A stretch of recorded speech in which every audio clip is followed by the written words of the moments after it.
Alrighty guys, it is Qaaman here today, and guys, I'm bringing you another Q&A. I'm going to try to do these once a week from now on for the rest of the semester. I'm going to try to continue it into the next semester, and I am not alone as I am joined with...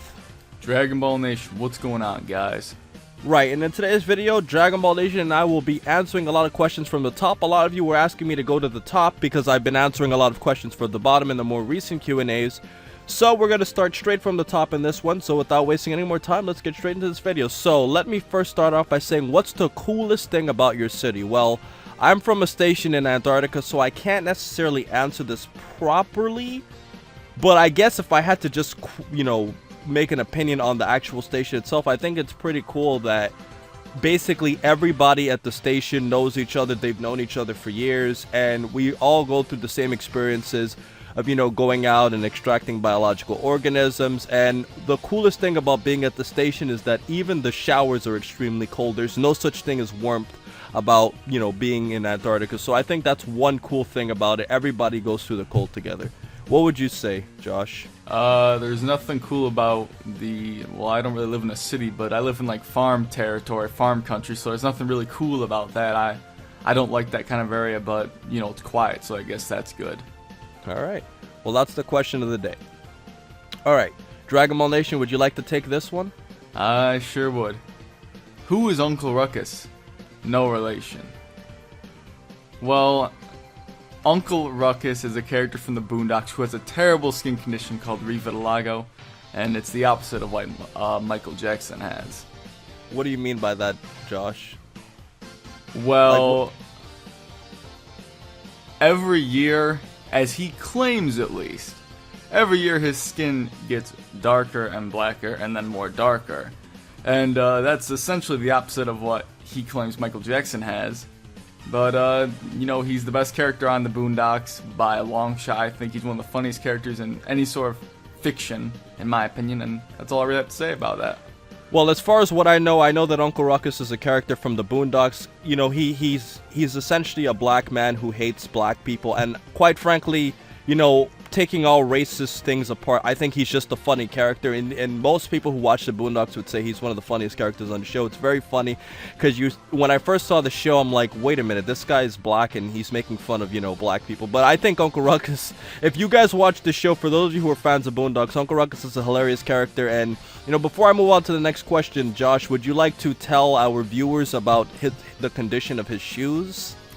They're absolutely terrible. They have duct tape on the bottom of them, and the they're soles? just not good. They're falling apart. And Uncle Ruckus has stated in the series that he has 47 jobs, so it's a wonder why he can't afford new shoes. Right. Funny thing about it, guys, we actually did a little quick, for those of you who watch the Boondocks, we actually did like a little calculation on how many hours would Uncle Ruckus have to work in a week, to have 47 jobs. And we calculated that if you worked about 2 hours per job a week, you would get about, if you got 6 hours of sleep every night, that would leave a 94 work schedule per week, and leaving the other 42 hours for work, and the remaining time would be for leisure and pleasure time. So that's essentially who Uncle Ruckus no relation is, and I think he's a funny character. Alright, let's see. In Dragon Ball Z, suppose Beerus had awakened and visited him earlier. I mean much earlier, like say for instance in the Cell Saga. We know from the Battle of Gods film that Beerus claimed he planned to kill Frieza himself once he awakened. I do think he'd still be curious about the Super Saiyans on Earth. What do you say about this, Josh? I definitely think that he would want to seek out, his vision of the Super Saiyan God, but I don't really... I mean, the only reason I could see him getting mad is if he encountered someone like Cell, or I guess Vegeta at that point in the series was a lot different of a character than he was in Battle of Gods. And I think it would be very interesting, Cell and Beerus' little, back and forth conversations. I'm sure they have some very funny things to say to each other, but Vegeta would definitely anger Beerus, I'm pretty sure. I'm sure he would really want to fight him. Yeah, I mean, I do think it's interesting. I think that, if Beerus came earlier, I think that would have changed a lot, because number one, I don't think he would have been as impressed with Goku, but it depends how early. Like, if he had visited Goku, like, during the Saiyan Saga, he wouldn't have been impressed at all. If he had visited him when Vegeta was a villain, it'd be very different. So, I think it really honestly depends how far back, and this question could go in many different directions. But as far as what I say, I definitely think that depending on the level of power that Goku and the others have, I think that would impact Beerus' decision. And he could definitely kill Frieza if he wanted. Alright, why don't you take this one? Why didn't the Supreme Kai use a Potara fusion to beat Kid Buu? I guess they mean when the Kais were, the original in the flashback that was shown. I mean, I don't think it would have been strong enough. If by Potara, do they mean like they fuse multiple times together? Because I don't think it would have. Well, I can't say it wouldn't be enough because there were those stronger Kais. Just a plot hole, I guess, right? Yeah, I mean, there's really not much you could say. I mean, the Potara fusion, I mean, maybe they could have, but I mean, quite frankly, when you look at the Kais, with the exception of South Kai, it kind of seems like the Kais are significantly weaker than the rest of the Z Warriors in terms of power. The main Z Warriors, at least. Maybe the most they would be stronger than would be Goten and Trunks. But I mean, I've always thought that Supreme Kai would be in the range of around. They said he's stronger than Frieza, so I always thought that he was around an android to semi-perfect cell in terms of power.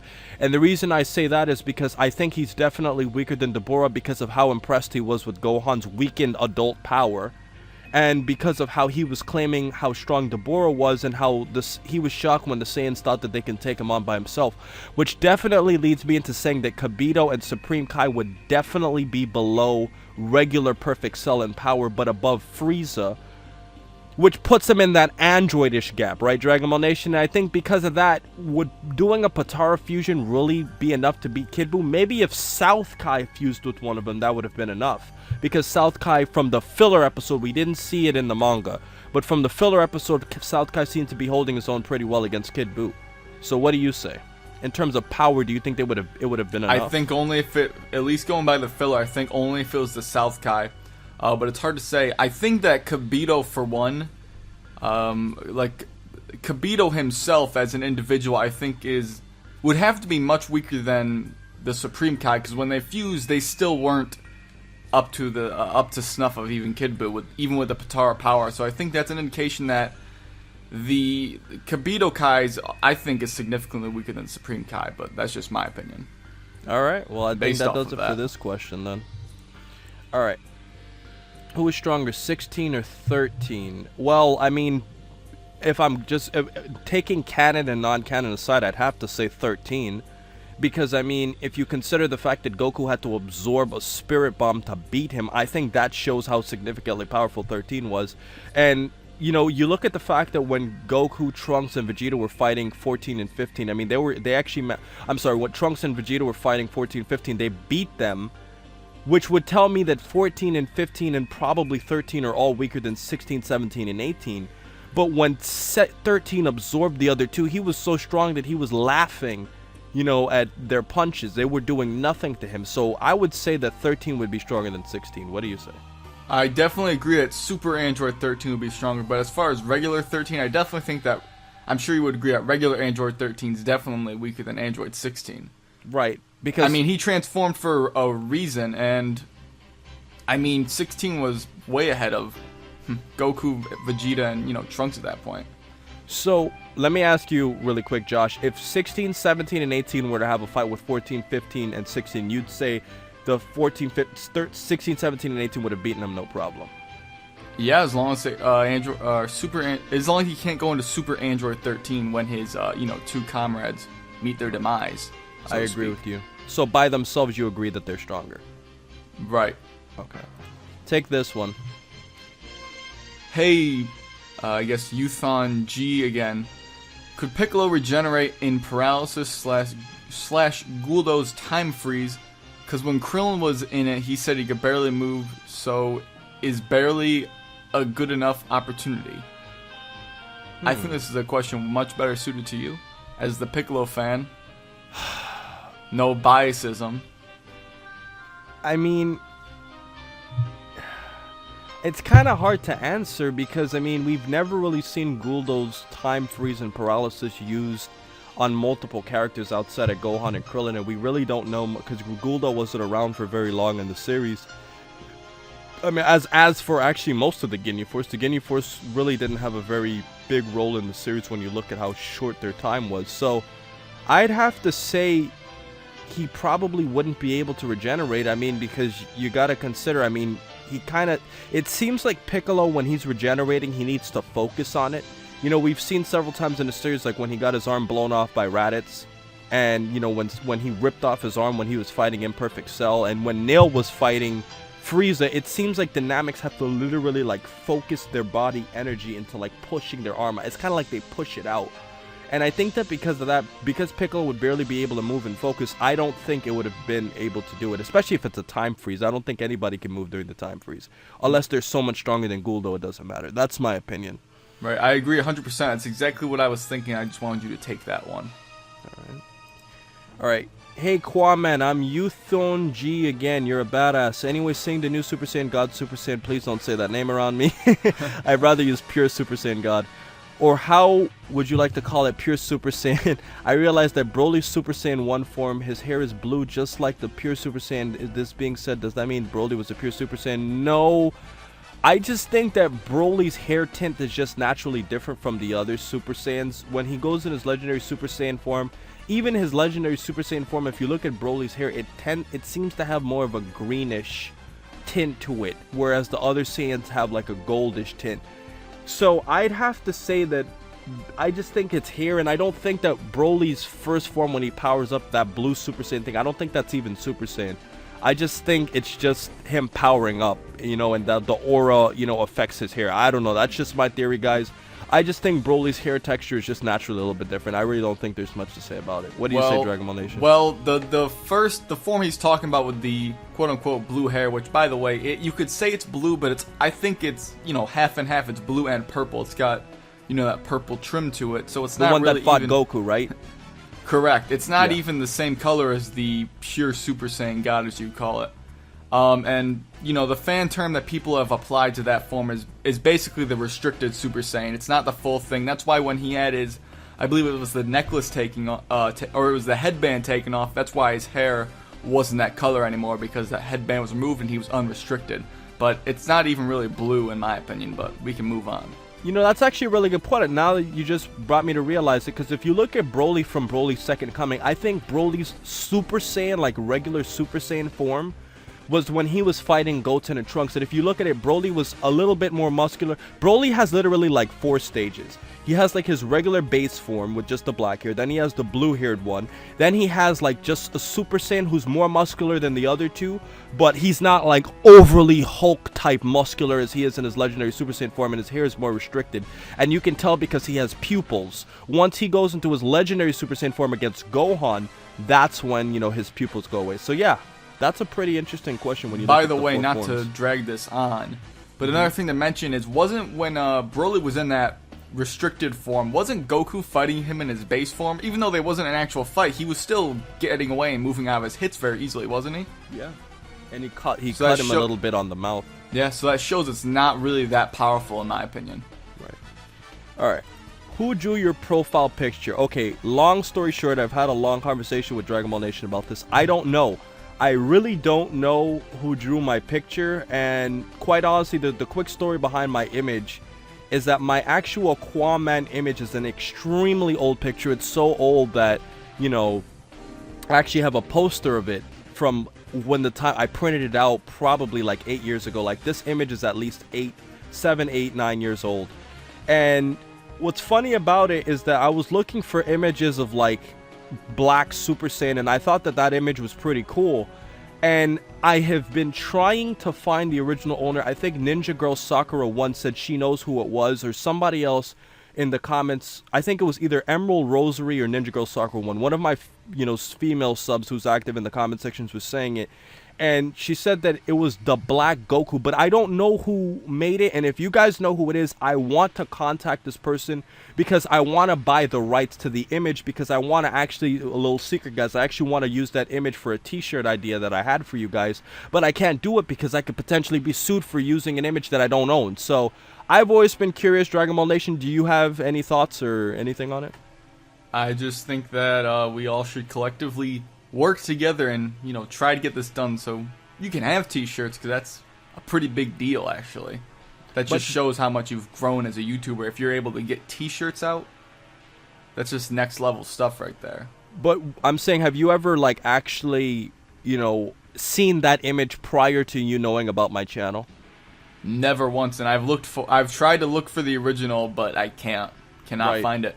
I've seen similar images, but nothing like this one. I think the image is completely removed from the internet. As a matter of fact, guys, I'll just point out really quickly, the image was actually edited a little bit.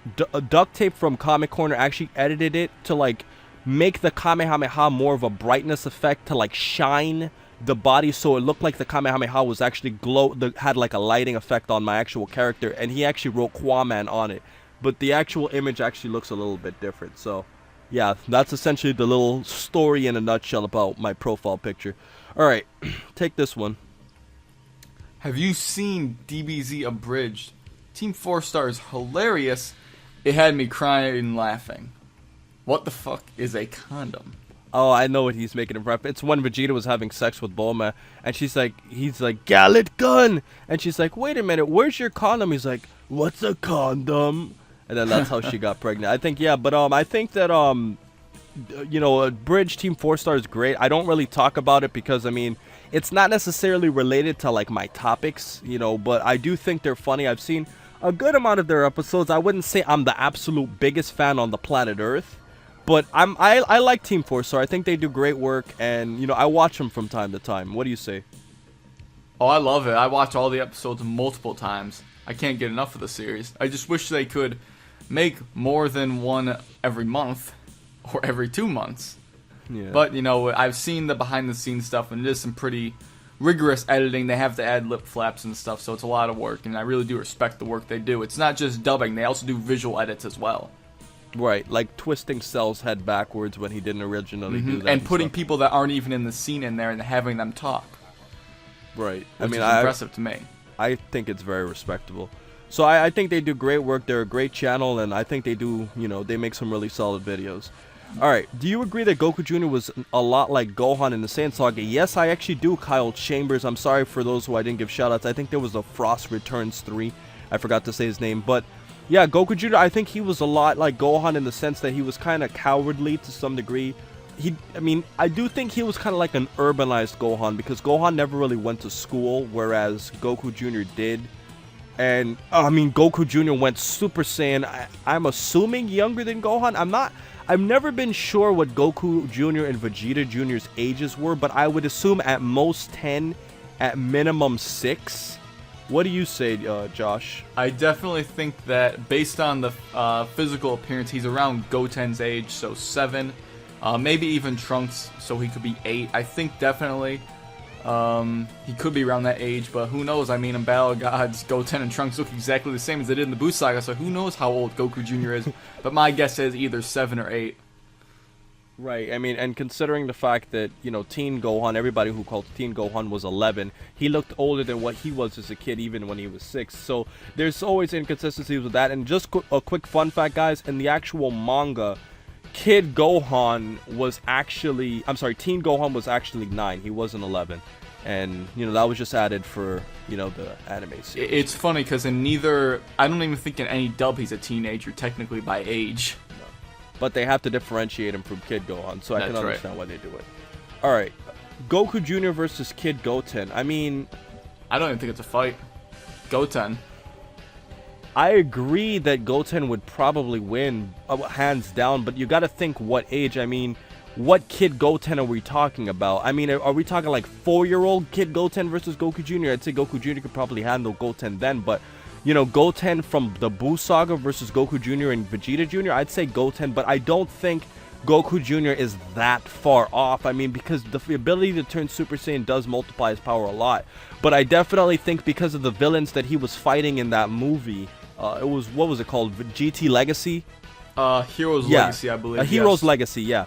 In that movie, I mean, he was fighting, what, pigs and like, bandits? That was nowhere near what Goten was fighting. So I would say that Goten would win. To be completely honest, I think that Goten in his base form could handle both Goku Jr. and Vegeta Jr., to be completely honest with you. I would say for sure he can handle him in his base form.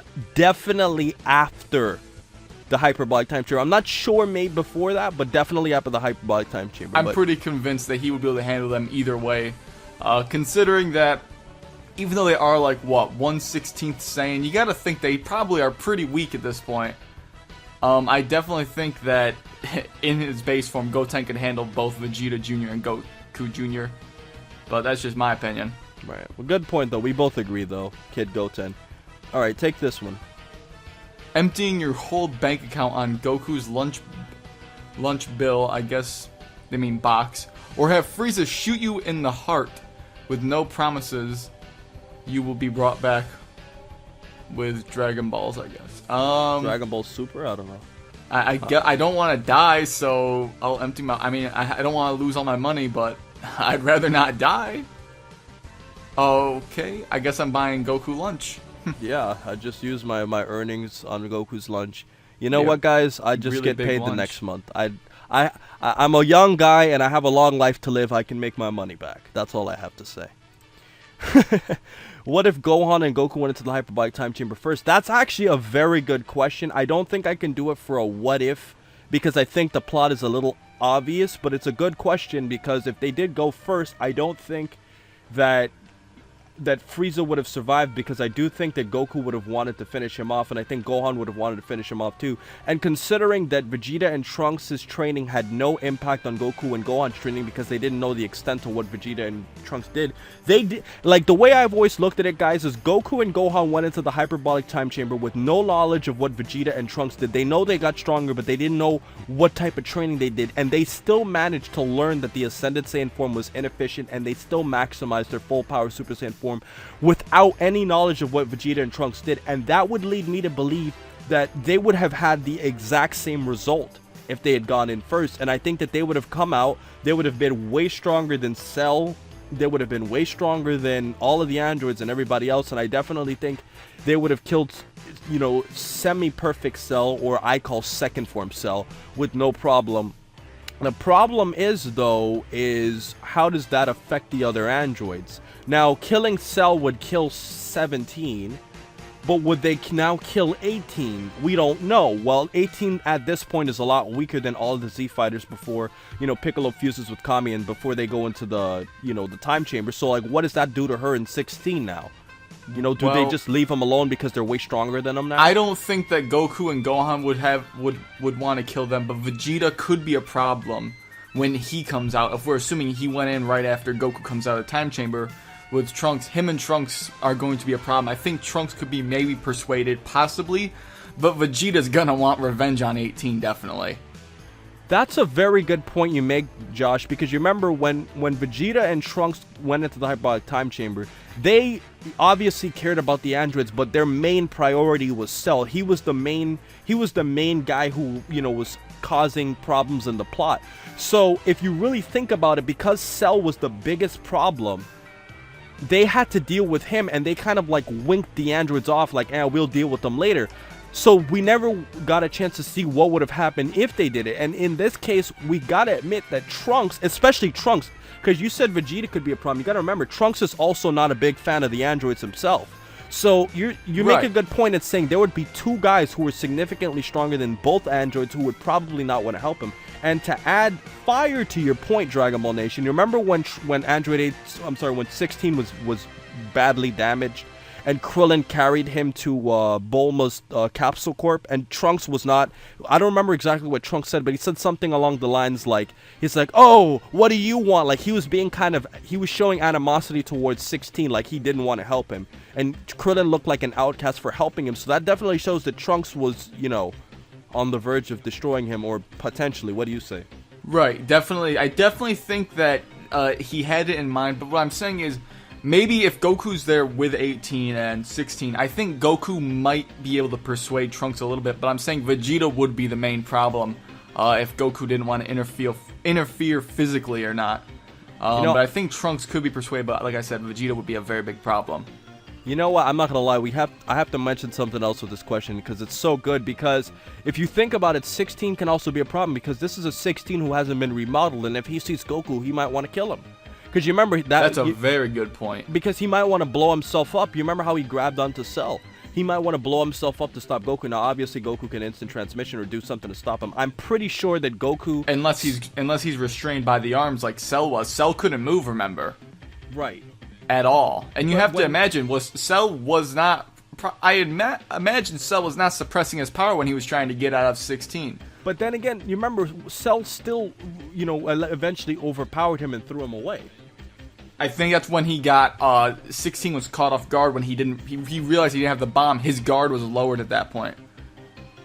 Otherwise, it wouldn't make sense why Cell was just letting him hold him. That's just my opinion. Right, because you make a good point. Cell would probably want to do everything in his power to get out of it. Exactly, and I don't think he could have until 16 was shocked and, he made that face and he would let his guard down. And then, in that instant, Cell had pushed him off of him. Ah, that's a good point, because Cell seemed terrified at first. Exactly, he was very terrified. I think this is possibly giving me a what-if scenario, but I gotta really think about it. But this was a great question. Thanks. It's a little... I'm not sure if I could do this into a video, but I'll definitely think about something. Thanks for the great question. Alright, take this one. What if Gohan trained full-time instead of studying? There's no way he would surpass Goku, but he would at least come close to matching up with him.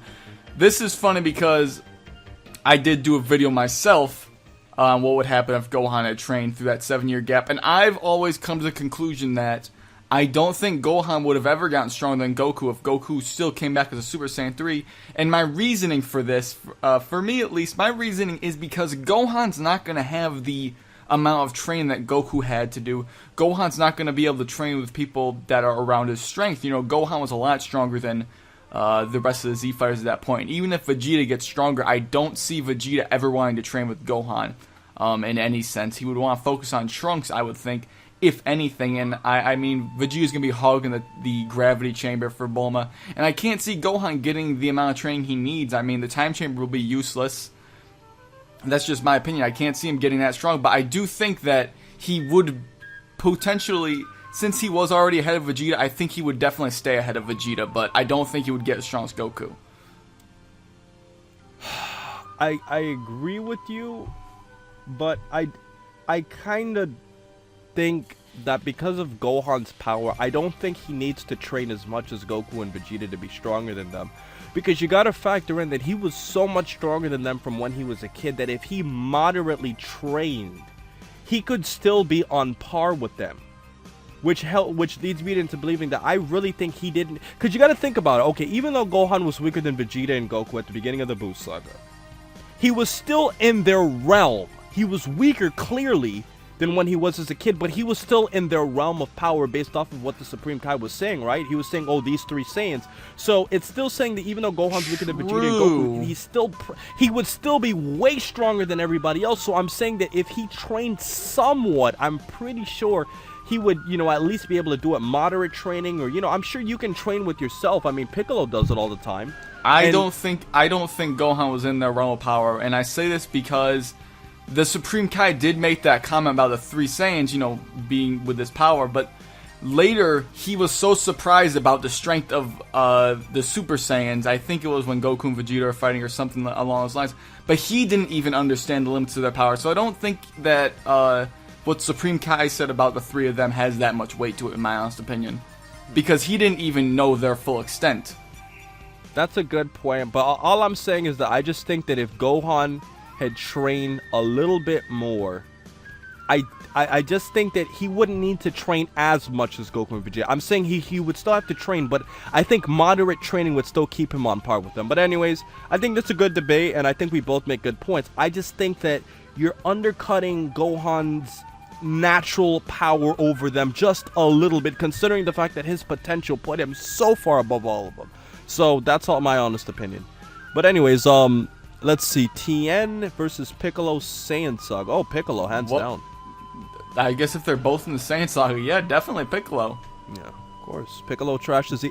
Piccolo's even stronger than Super Saiyan 4 Gogeta. I mean, if you look at my newest video, guys, that I did, my fan duel, I mean, it clearly shows from that video that Piccolo can fight a Super Saiyan 4 Gogeta. So, I'm just kidding, guys. It's just an inside joke. All right, what if Goku never Dragon Fisted King Piccolo?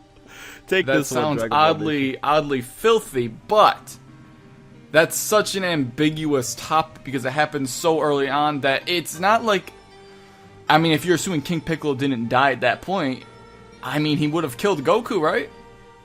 Yeah. And then what happens to the series? It's a good point. I mean, they'd probably that was Goku's very, very last resort. He was completely out of energy. Yeah, I think King Piccolo like survives, and probably Piccolo Jr. would have never been born unless he eventually spits him out. Unless he spits him out, or someone else goes to kill King Piccolo, which is very unlikely. All right, we got to give a shout out to Kyle Chambers, I mean, because as you can see with all these questions, it seems like he's basically asking all of them. But good, thanks for being active, Kyle Chambers. What if King Piccolo never made Piccolo Jr.? Well, I mean, that would affect a lot. I mean, Raditz probably would have survived. I don't think Goku could have stopped the Raditz by himself. Actually, I know Goku couldn't have stopped the Raditz by himself. It's impossible. Unless Gohan mystically unleashes a Ki Blast that can wipe out Raditz, which is very, very, very hard. And you're betting on a random chance. I don't think, the series would have been very, very different. I mean, and if Piccolo didn't, if he didn't make Piccolo Jr., are you assuming King Piccolo survives? I don't know. I'm just saying if he doesn't make Piccolo Jr. before he, dies, that changes a lot with everything. Kami, everybody else in the series. So I definitely think that would have changed a lot. What do you say? Yeah. I mean, yeah. Piccolo's a huge integral part. And I mean, if Piccolo's gone, no Dragon Balls, right? So. Exactly. So, I mean, Piccolo's had a big role in basically every saga. The Buu saga didn't have that much of a role, but his job was to train Goten and Trunks. And he successfully stalled. I think the best thing he did, even though it wasn't really fighting, is he stalled for Goten and Trunks to have a good amount of time in the hyperbolic time chamber, and had he not outsmarted Buu into doing that, I think that would have changed the series in a lot of ways. Now, Qaaman, let's not remember a few minutes before that when he got the entire population of the Earth just murdered. He had good intent of, stalling Buu, but it happened in a few seconds and it was over. Yeah, except for Tien and Chaozu, though. But anyways, let's move on here. How many Super Saiyan levels could match up with legendary Super Saiyan Broly? Okay, I think you've asked the perfect question, Kyle Chambers, because this is Dragon Ball Nation and we probably agree on like 90% of what we talk about, but there's like a 10% that we constantly disagree with. I personally think, and I made a whole video going even more in depth, because of the fact that I think that adult Super Saiyan 2 Gohan is stronger than teen Gohan with one arm. I think that legendary Super Saiyan Broly is stronger than Super Perfect Cell in Broly's second coming, but I do not think he's stronger than Super Perfect Cell in the first Broly movie, and I based that on the fact that you look at the way that Super Saiyan 2 Gohan dominated the Cell Juniors. He destroyed them in ways we never saw a Dragon Ball Z character kill another character in the series. And you factor in how easy he killed Cell Juniors, who were giving Vegeta and Trunks, who, if we want to merge both the canon and the non-canon time sequences, would have to be in that it would only take place in that 10-day gap. The way the Cell Juniors fought Vegeta and the rest, I would have to say that Gohan would have to be strong. Cell would have to be stronger than Broly in the first movie, but definitely not in the second. What do you say, Dragon Ball Nation? Well, the thing I've always gone back, and I think I might be able to do a video on this on my own channel, but the thing that I've always said is I do not think that Gohan in the Broly movie, The Second Coming, I agree, I don't think he's weaker than Gohan from the Cell games with one arm. I don't think that at all, because that's a 50% decrease over 7 years. I don't think he got that much weaker. But I do think that he may be weaker than him, that Gohan with one arm in the Broly movie towards the end, because that Gohan had been badly beaten and was very weakened at that point, as well as Goten was. And I think that's a huge factor to play in here. And the one part that we aren't really sure on is whether or not Goku was actually there in that struggle, that beam struggle. If he wasn't there, I don't think there's a chance Broly is past Super Perfect Cell. If Goku was there, it's questionable, but Goku was a Super Saiyan as well as holding back, I would think. So it's very unclear, but I just think that Broly's not stronger than Super Perfect Cell in my opinion. Well, my thing is that even though Goten's a lot weaker than Gohan, you would still think that adult Gohan was so much, like, I would still think he's stronger than Gohan with one arm.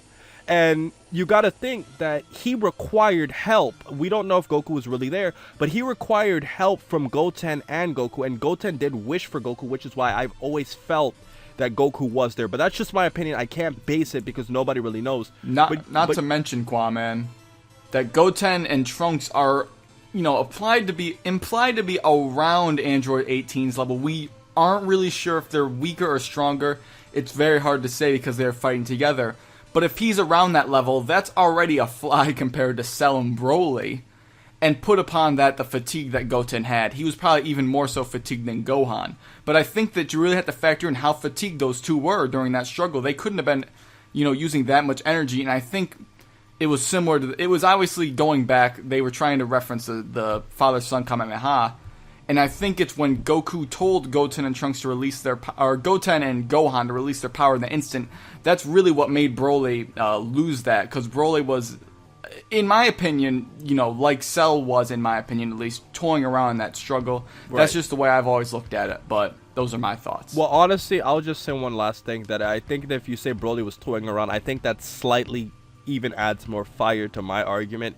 That Broly could have been so strong that he was toying with them, and look at what he did with one little small green blast. But then again, that's my opinion. I think we both have good points, but I just personally think that, you know, he was stronger than Super Perfect Cell and Broly's second coming, because we do theoretically still have a Zenkai boost. Dragon Ball Nation and I have always said this before. One thing we agree on is that you can't say that Zenkai boost did not apply anymore because they didn't mention it. That doesn't mean that it doesn't apply. It's like saying, you know, I got a cut on my arm, right? And I didn't tell you that I got a cut, and the cut went away.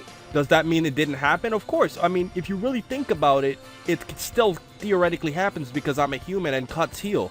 You know what I'm saying? You can't get rid of an entire concept for a race because they didn't mention it, you know? So that's always been my thoughts, and I definitely think Broly got a pretty big Zenkai boost from when Goku ripped a hole in his stomach. But wow, we went a lot on this question. Alright, let's finish up this page here. Let's speed through these. What do you think was happening when Goku first started to turn to his Great Ape in Dragon Ball? I'm sure when his eyes turned red and he got buffer, everyone thought he was turning Super Saiyan. I did it first. I don't think so. I don't even think... I mean, in Dragon Ball, they don't even know what a Super Saiyan is, so I'm kind of confused with your question. What do you say, Dragon Ball Nation? Yeah, I'm not really sure myself, to be quite honest. Yeah, so, I mean, sorry, I don't know who you are, but I really don't think we can really say much, because, I mean, I don't think they even know what a Saiyan is at this point. They don't know what a Saiyan is. Not at all. They rated the class of the Saiyans were in so bad. Bardock and Turles should have been in the higher class. Give them respect. What do you think? I mean... I definitely don't think Bardock... And except for the Zenkai boost that he did get a Zenkai boost in the special, yes. But before that, he was a low class warrior. He was nowhere near the power he was at when after Dodoria. I don't think. But I've always found it interesting that Raditz was never referred to as a low class warrior. So that would tell me, even though it might be hard to believe, that Bardock would have to be weaker than Raditz. And Nappa's known as a Saiyan Elite, and Nappa's around a 4,000 to 5,000. But Josh, you got to remember something also really important. Nappa's, well, we from what we've seen, Nappa's around 4,000 to 5,000, even though an exact power level of him was never given. Nappa's 4,000 to 5,000 in the Saiyan saga. Remember, the Frieza stuff that happened is 30 plus years before. So I am 100% Nappa at least got somewhat stronger over those years, wouldn't you think? That's a very, very good point. So, I mean, we got to assume, we don't know how much, but Nappa would have to be a lot weaker than what he was when he fought Goku. Even though he was a little bit older, I mean, Saiyans last in their prime a lot longer. So I would think Nappa would be stronger, and you factor in that, you know, Raditz would have been even weaker back then. So you make a good point in saying that they might be a higher class, but I mean, I think the Zenkai boosts were really the main factor. What do you say? And I think one thing that people need to take note here is that what we're talking about here is when, you know, you're saying that they were weaker when they had been weaker when they were Saiyan elites, and I think there may be people that may think that they got promoted when they got stronger, but I don't think there was any promoting of the Saiyan ranks after the whole Planet Vegeta's destruction, in my opinion. Right. Just wanted to clear that out so no one was confused about that. Alright, well, I think that does it for this one here. Let's speed through this. I, the Prince of All Saiyans, admit that my dick is smaller than Goku's. I'm still ashamed, though. What do you say about this, Dragon Ball Nation? You know, I completely agree with this statement. Alright.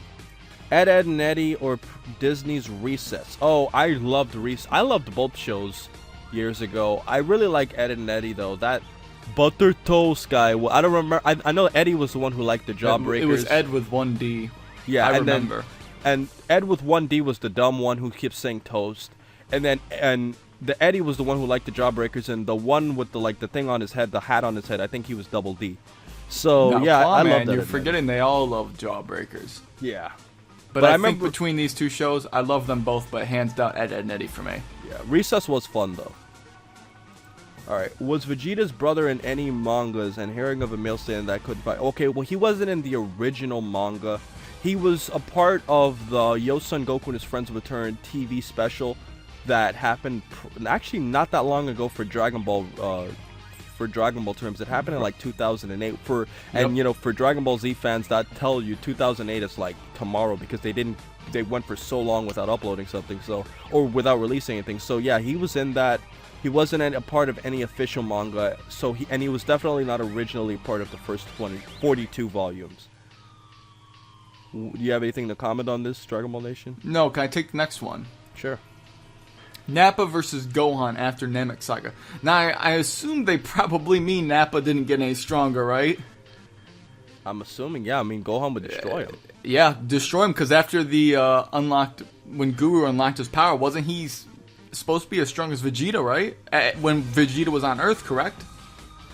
We don't know. I think there was something stated to be he was around that realm. Either way, he would definitely be stronger than Nappa.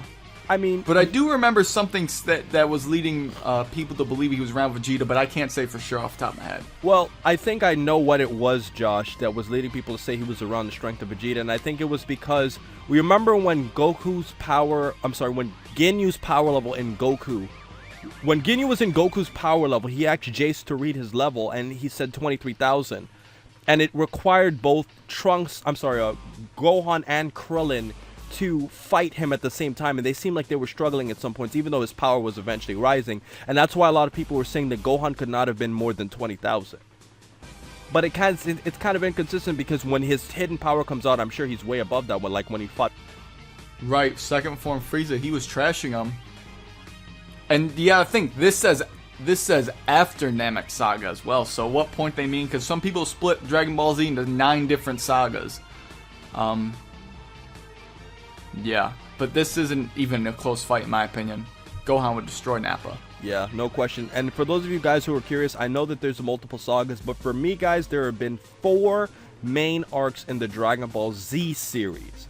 There was the Saiyan Saga, the Namek Saga, the Android Saga, and the Buu Saga. No other which way you want to divide it up into Imperfect Cell and the Trunks Saga and Garlic Jr. If you want to cut it all up, that's fine. But for me, those were the absolute 4 main arcs in the series, and I think everything fits into one of those 4. What do you say, Josh? That's exactly how I look at it. I completely agree with that. I've always looked at it as 4 different sagas. Main sagas, at least. Correct. Alright, what if Master Roshi never trained Goku or Krillin? That's a good question. I think that if he never trained them, I definitely think Goku would have been a lot weaker. But how much weaker? I mean, if Goku was trained by somebody else, I don't think he would have gotten as much, because Roshi was considered the strongest person on the planet. If I remember correctly, they actually gave him that title. So, you factor in that Roshi really helped him in those early stages, and you always got to say to yourself, the early stages of a person's training is always important. It's kind of like going to elementary and kindergarten, you know? Like, the very basic things that you learn how to do there really affects your entire life. If you don't know how to read from elementary school, how are you going to perform in college? You just can't. Those basic things help you throughout your life, and I think that, you know, because of the way Master Roshi trained Goku to manipulate Kai and, you know, to basically make himself a lot stronger, and, you know, having Goku go to a tournament and meet other strong people, I think that did a lot for him too. What do you say? Definitely agree with everything you just said. I have nothing to add. Right, and same thing goes for Krillin, wouldn't you agree? Yeah, definitely. Alrighty guys, so it looks like we're on the very last question of the day. It's Super Saiyan 4 Goku versus Super Saiyan 4 Vegeta. I'm going to let Josh take this one. However, I'm going to ask him to do a little quick what if, because he did an interesting fight that I requested a week ago on what if Super Saiyan 4 Goku and Super Saiyan 4 Vegeta versus Nova and Ice. So before he, so after he answers this question, I want him to put in a little quick what he thinks would happen if, Vegeta actually jumped in to fight Nova and Ice as a tag team as opposed to Goku fighting both by himself. And with the intentions that Nova was actually trying to beat them instead of, becoming friends with Goku. So what do you say, Josh? Well, as far as Goku and Vegeta fighting, I think that Goku would definitely beat Vegeta. And I say this based on the fact that when Goku and Vegeta were going to fuse as Super Saiyan 4s into Gogeta, they didn't really, from my memory, appear to have to lower their power levels as equals, really at all. We see in the series that Goten and Trunks had to really try to lower their power levels in the Buu Saga. And this shows that Goku had been, well, at least what happened was Goku had gotten done using the Dragon Fist against Omega Shenron and was very, very tired out. And that kind of put him, at least from my perspective, that put him in the realm of Super Saiyan 4 Vegeta. Even though Goku was extremely tired, it kind of shows to me that Vegeta was much weaker than him because they didn't really have to try to equal their power levels that much, in my opinion at least. So I think that Goku would definitely beat Vegeta pretty easily. That's just my opinion. I think to add a little bit of oil to your fire, I think I want to say that when you look at Trunks made a very important statement when he was extremely impressed. There was a scene where he was extremely impressed with Goku's fight when it was after they had diffused into Gogeta, and he's like, it's amazing how Goku's continuing to fight, because if you think about it, Josh, Goku was in a Super Saiyan 4 form for a very, very long time, and I've always given Goku credit how he sustained Super Saiyan 4 that long, because you think about it, he was fighting Nova as a Super Saiyan 4 for a while. Then Ice came out, he fought Ice as a Super Saiyan 4. Omega Shenron comes out, he fights him as Super Saiyan 4. He temporarily gets knocked out, comes out, goes back into Super Saiyan 4 again. Then Vegeta comes, they fuse into Gogeta, but remember, Goku still is a Super Saiyan 4 in a Gogeta, he just fused into him. Then he comes out, and then he has to fight Omega Shenron and Vegeta, Omega Shenron with Vegeta as a Super Saiyan 4 again. So you gotta think, to be a Super Saiyan 4 for that long, that is very, very taxing on the body, wouldn't you say? And Goku was badly beaten at certain points too, from all the fights with all the Shenron. So what do you say to that? I definitely can agree with everything you said right there, and I think to go on to what you wanted me to discuss, the Goku and Vegeta Super Saiyan 4 versus Nova and Ice Shenron, like the tag team. Correct. I think that obviously that wouldn't have happened in the series because Vegeta wasn't even a Super Saiyan 4 yet, and there wasn't really a need for him to be that. But aside from that, if they were to hypothetically fight, I honestly think that Goku could have beaten both Nova and Ice. And I say this because Nova, he was appearing to be somewhat around the same power as, but I think Goku definitely was holding back. I mean, Nova's fire didn't even injure Goku. He was, just smiling at it. His fire didn't have any effect, and you would have to think that that would be one of Nova's most, damaging attacks, at least in my opinion. So I think that goes to show how durable and strong Super Saiyan 4 Goku is, not to mention that Ice Shenron is, in my opinion, much weaker than Nova, based on the fact that he was cowering in fear whenever Goku had, a chance to hit him or anything. He was cowering, using all sorts of dirty tricks, as well as, kidnapping Pan and holding her hostage. And as soon as he had thrown Pan at Goku, Goku caught her, Goku got right on top of Ice, and Ice was so frightened, but there was a point where Ice had gotten Goku on the ground because he was caught off guard. But as soon as Ice started kicking Goku, Goku just grabbed him by the leg and tossed him. And I think it goes to show how much weaker Ice really was than Goku. Not to mention that Goku did defeat him in one blow. So I think that really goes to show how much weaker Ice is, in my opinion at least. I don't think Ice is... Me and you have always disagreed slightly. I don't think Ice is that much weaker than Nova. Maybe he is weaker than Nova, but I've always thought that Ice wasn't that far off because of the fact that I just think it was his personality to show cowering. But I think it could go back to your point too, though, that maybe Goku was stronger than both Nova and Ice understood that, this guy's much stronger than both of us, let's just cheat. But I've always felt that because of the way Ice can freeze him, and I just felt that he was able to damage him, and I think that Goku put a lot of power into that one specific hit. I don't think it was just like a one-shot. So I do think that Ice is closer to Nova than you give him credit for, but I also think that you make a pretty good point in saying that if Vegeta had joined, it would have probably have been a lot easier, don't you think? Yeah, because even if Ice froze Goku, Vegeta would just be able to hold off one of them. I think I think he'd have trouble with Nova, but I think Vegeta would definitely be able to dispatch of Ice, considering Goku beat him with one blow. But I also think that he may have his hands full with Nova, but I think he'd still beat Nova. You remember the scene, there was like a quick scene where Kid Goku was fighting Nova, and he didn't seem like he could really match up to him. So I think that at the end of the day, guys, you know, this is a pretty good debate. I think we had a nice array of questions. We had some quick technical difficulties and we fixed them. And I hope you guys enjoy. As you can see, we still have 16,866 questions to go.